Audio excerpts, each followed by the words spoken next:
Good morning students. आज हम science में थर्ड टर्म शुरू करेंगे जो कि आपका चैप्टर नंबर 7 से शुरू है। चैप्टर नंबर 7 आपका है क्रीपी क्रॉलीज। क्रीपी क्रॉलीज को हम हिंदी में कहते हैं रेंग कर चलने वाले कीड़े मकोड़े। जितने भी होते हैं वो सभी क्रीपी क्रॉलीज कहलाते हैं। अब हम इसकी रीडिंग करेंगे। तो सबसे पहले हम इसका इंट्रोडक्शन देखें। We human beings are only concern about our selves and our pets. हम जो मानव प्रजाति है वो सिर्फ अपने बारे में और अपने पालतू जानवरों के बारे में चिंतित है। We never show interest about other creatures that we see every day like ants, house flies, mosquitoes, grasshopper and butterflies. हम अदर जो क्रिएचर्स हैं उनके बारे में कभी इंटरेस्ट नहीं दिखाते हैं जो कि हम उन्हें डेली देखते हैं, जैसे ants, house flies, mosquitoes, grasshopper and butterflies. These are not important for us to notice। ये हमारे ध्यान देने योग्य, हमें महत्वपूर्ण नहीं लगते हैं। नेक्स्ट हम देखते हैं insects are the largest group of animal on this earth. Insects है वो एक बहुत बड़ा ग्रुप है जो पृथ्वी पर पाया जाता है। They are also called creepy crawlies, जिसे हम क्रीपी क्रॉलीज कहते हैं because these tiny creatures creep and crawl, जो रेंगते हैं, रेंगकर अपना जीवन यापन करते हैं। दे छोटे छोटे जानवर रेंगते हैं, ये भी कह सकते हैं हम। They are living beings like us, ये हमारी तरह ही जीवन यापन करते हैं। And share a part of our universe. Insects are small animals that live everywhere. ये हमारे संसार का हिस्सा भी हैं और छोटे छोटे जानवर जो प्रत्येक जगह पे पाए जाते हैं। नेक्स्ट देखते हैं ऑब्जर्व योर होम केयरफुली। अगर हम घर पर ध्यान से देखें, ये हम देखते हैं you may find these creatures almost everywhere. हम देखते हैं कि ये छोटे छोटे जानवर सब जगह पाए जाते हैं। You may find house flies flying, जैसे मक्खियाँ हैं, flying here and there and on your food too. ये इधर उधर उड़ती रहती हैं और छोटे खाने पर बैठती रहती हैं। You may find cockroach hiding in a corner of your kitchen और अंडर द स्टेयर्स। हमने घरों में कॉकरोच वगैरह भी देखे हैं और सीढ़ियों के नीचे हमें कॉकरोच काफ़ी जगह पे पाए जाते हैं। You may find a group of ants carrying food to their home और अ बटरफ्लाई और a bee sitting on a flower in the garden. मतलब हमने देखा है कि चींटियाँ खाने को इधर से उधर ले जाती है घरों में, और बटरफ्लाई है वो फूलों पर पाई जाती हैं। All of them are busy with their chores. ये सभी अपने काम में व्यस्त रहते हैं। नेक्स्ट देखते हैं there are different kind of insects. Insects होते हैं वो काफ़ी टाइप के होते हैं। Most of them live on land, कुछ भूमि पर पाए जाते हैं। While a few live in water, कुछ पानी में पाए जाते हैं। Many of them live on plants and some stay in the ground. हमने देखा है कि कुछ प्लांट्स पे होते हैं और कुछ ग्राउंड में होते हैं। We may find the living in a cold places like mountains और very hot place like desert. कुछ इंसेक्ट्स ठंडे स्थानों पर जैसे पहाड़ों पर, गर्म स्थानों पर जैसे डेजर्ट वगैरह में इंसेक्ट्स पाए जाते हैं। जो कॉमन इंसेक्ट्स होते हैं वो होते हैं आंट्स, बीज, बटरफ्लाइज, कॉकरोच एंड ग्रासहोपर। अब हम नेक्स्ट पेज पर आते हैं। नेक्स्ट पेज पर आपको एक डायग्राम के जरिए बताया गया है कि कैसे कैसे इंसेक्ट्स हैं वो दिखाई देते हैं। जैसे आपको एग्जाम्पल के तौर पर देखो, कॉकरोच देख लीजिए आप कैसा है, ग्रासहोपर कैसा होता है, स्कॉर्पियन फ्लाइज है। मतलब काफ़ी तरह के इंसेक्ट्स के डायग्राम मतलब आपको दिए गए हैं, तो आपने नहीं देखें तो आप इसके ज़रिए आप देख सकते हो। अब हम इस तरीके से आपने सारे इंसेक्ट्स यहाँ पर इस पिक्चर के ज़रिए देख लिए। अब हम नेक्स्ट पर चलते हैं। अब हम जो टॉपिक पढ़ने वाले हैं उसका नाम है पार्ट्स ऑफ एन इंसेक्ट्स। अब हम इंसेक्ट्स के पार्ट्स के बारे में पढ़ेंगे। डायग्राम आपको सामने दिखाई दे रहा है इंसेक्ट्स का। इसमें सभी पार्ट्स उसके दिखाई दे रहे हैं। जैसे सबसे पहले फिलर्स है, फिर आइज़ है, फिर हेड है, फिर थोरेक्स है, फिर विंग्स है, फिर एब्डोमेन है, फिर 6 लेग्स हैं। अब हम इसके बारे में पढ़ेंगे। All insects are perfect creatures. जो इंसेक्ट्स होते हैं वो एक परफेक्ट क्रिएचर्स होते हैं। They all have a head and a body, legs, wings, eye to see and some have antenna to smell. हमने देखा है कि इनके इंसेक्ट्स जो इस डायग्राम में दिखा रहा है कि इंसेक्ट्स के एक सर होता है, बॉडी होती है, टांगे होती हैं, पंख होते हैं, आंखें होती हैं देखने के लिए, और स्मेल करने के लिए एंटीनाज होते हैं। All insects have 6 legs. जितने भी इंसेक्ट्स होते हैं उनकी 6 टांगे होती हैं। The body of an insect is divided into 3 parts. जो इंसेक्ट्स है वो 3 पार्ट्स में डिवाइड होती है। इनकी बॉडी है वो 3 पार्ट्स में डिवाइड होती है। उसे हम हेड, थोरेक्स एंड एब्डोमेन कहते हैं। हेड सर, थोरेक्स वक्ष छाती, abdomen pet. The head of an insect has a pair of fillers और एंटीना। हमने देखा है कि इंसेक्ट्स के सर के ऊपर 2 एंटीना से दिखाई देते हैं, उन्हें फिलर्स भी कहते हैं। और जो ये एंटीना होता है, the insect use its feelers और antenna as its nose which help and feel things. जो मतलब ये एंटीनास होते हैं वो नोज की तरह कार्य करेगा, जो किसी भी वस्तु को फील करेगा या स्मेल करने के लिए काम में आते हैं। It has 2 eyes which are actually made of hundreds of tiny eyes. इनकी 2 आइज होती हैं जो छोटी छोटी 100 आइज के बराबर होती हैं। The 6 jointed legs are attach to the thorax. जो 6 टांगे होती हैं वो इनके थोरेक्स पार्ट से अटैच होती हैं। Usually 2 pairs of wings are also attach to the thorax. 2 pairs of wings होते हैं, वो भी थोरेक्स से अटैच्ड होते हैं। It is interesting to know, हमारे लिए जानना इंटरेस्टिंग होगा कि कुछ ऐसे कीट्स भी होते हैं that some insects can not fly even when they have wings no matter how many. कुछ इंसेक्ट्स ऐसे भी होते हैं जिनके पंख होते हैं लेकिन फिर भी वो उड़ नहीं सकते, उन्हें बोलते हैं these are called flightless insects, इन्हें बोलते हैं उड़ान रहित कीट। The abdomen contains the digestive system, abdomen में उनका डाइजेशन होता है। नेक्स्ट देखेंगे, the body of an insect is protected by hard outer covering. जो इंसेक्ट होता है उसकी बाहर की जो बॉडी जो कवर होती है वो एक हार्ड कवर से कवरित होती है।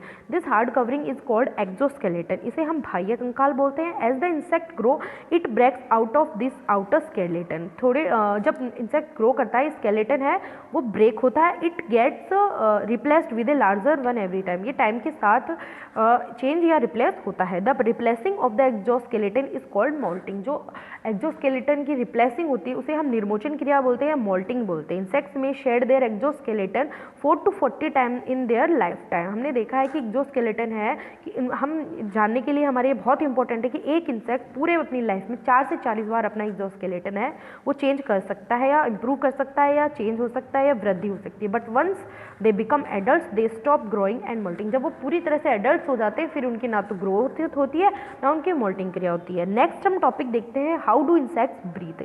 जो इंसेक्ट्स है वो ब्रीथ करते हैं, कैसे करते हैं, तो आपको इस डायग्राम में साफ दिखाई दे रहा है। इंसेक्ट्स के बॉडी पर 2 एयर होल्स दिखाई दे रहे हैं, तो ये कहना चाह रहा है कि an insect breathe in air through tiny holes present on its body. जो इंसेक्ट्स है वो एयर मतलब एयर होल्स के द्वारा ब्रीथ करते हैं, छोटे छोटे बॉडी पर पाए जाते हैं। Air passes through the tiny the fine tubes and reaches every part of the body.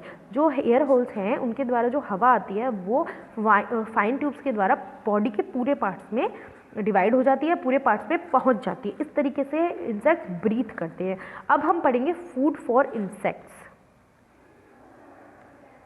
अब हम पढ़ेंगे food for insects.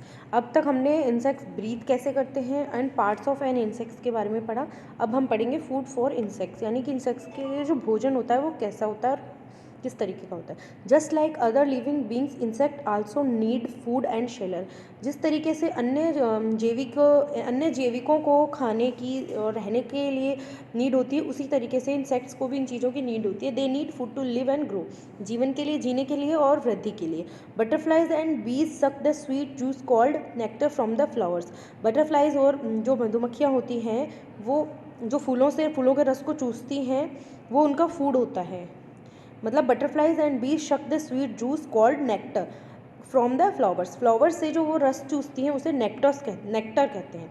Some insects like grasshopper and bug eat leaves of plants. जो अन्य तरीके के जो इंसेक्ट होते हैं उनका फूड होता है, कुछ ग्रासहोपर और बग होती हैं वो लीव्स ऑफ प्लांट्स को ईट करती हैं।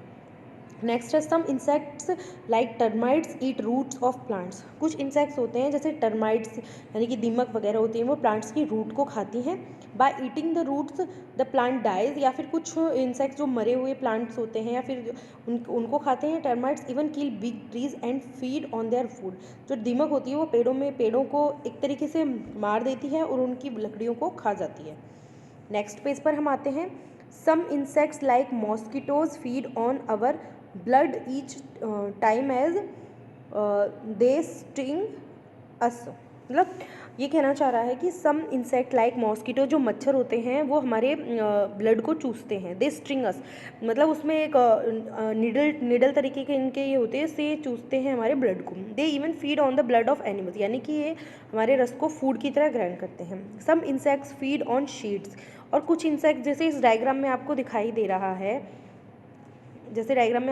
रहा है, ये मॉस्किटो हमको कैसे खाते हैं और अपना फूड ग्रहण करते हैं। उसी तरीके से आपको यहाँ पे सम इंसेक्ट्स हैं दिखाई दे रहे हैं जो फीड ऑन सीड्स, यानी कि कुछ हम जैसे दाल वगैरह घर में रखी रहती हैं उनमें कुछ कीड़े पड़ जाते हैं, वो उसमें इंसेक्ट्स उसको अपने फूड की तरीके से ग्रहण करते हैं। Some insects feed on seeds, these may be found food grains. ये दिखाई दे रहा है साफ। Insects like dragonflies feed on mosquitoes while insects like ladybird beetles be feed on insects that damage plants. कुछ इंसेक्ट्स होते हैं dragonflies, mosquito, जो डैमेज प्लांट्स को भी खाते हैं। This is why ladybird beetle is called a farmer's friend.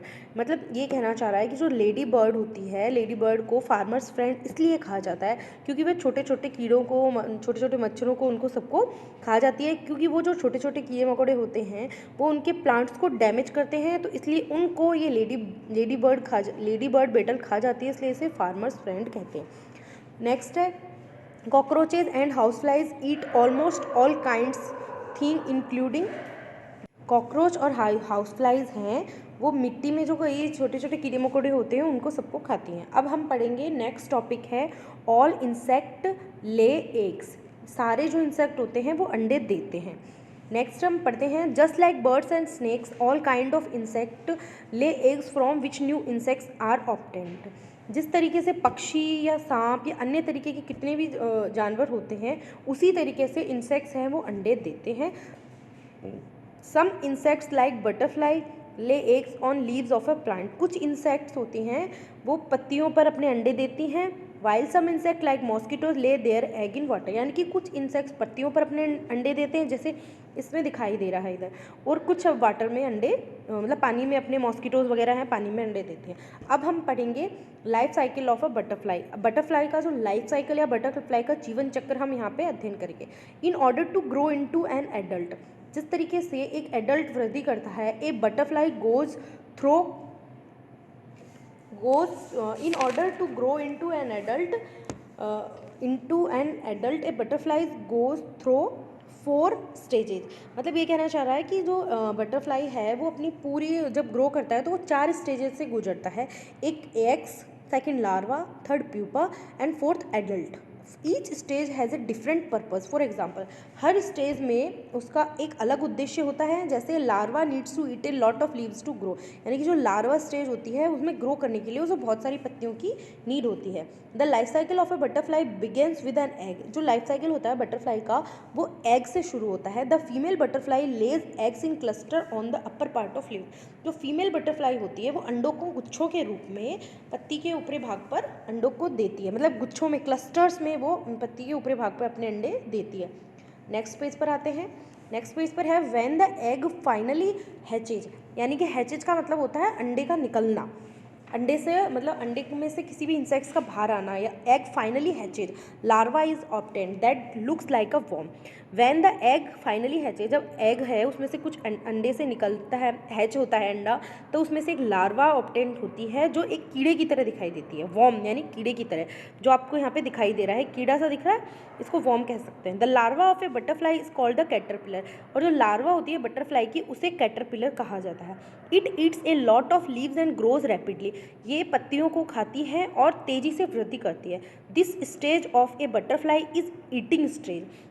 इस stage को ईटिंग स्टेज कहा जाता है। When they start eating they instantly grow by moulting several time while growing. जिस तरीके से वो खाता जाता है उसी तरीके से उसमें ग्रोथ हो जाती है, उसमें निर्मोचन क्रिया होती है और वो वृद्धि करता रहता है। Next, after some time the caterpillar stops eating and forms a covering called cocoon. देखो पहले वाले इस कीड़े में जैसे आपको दिखाई दे रहा है, ये यहाँ पर एक वॉर्म जैसा कीड़ा जैसा बन गया, फिर बाद में ये इस तरीके का बन जाता है, कोकून बोलते हैं, जो पत्तियों से ढका होता है। इस स्टेज को हम प्यूपा भी बोल सकते हैं, और इसको ऑल्सो कॉल्ड क्रिस्टैलिस।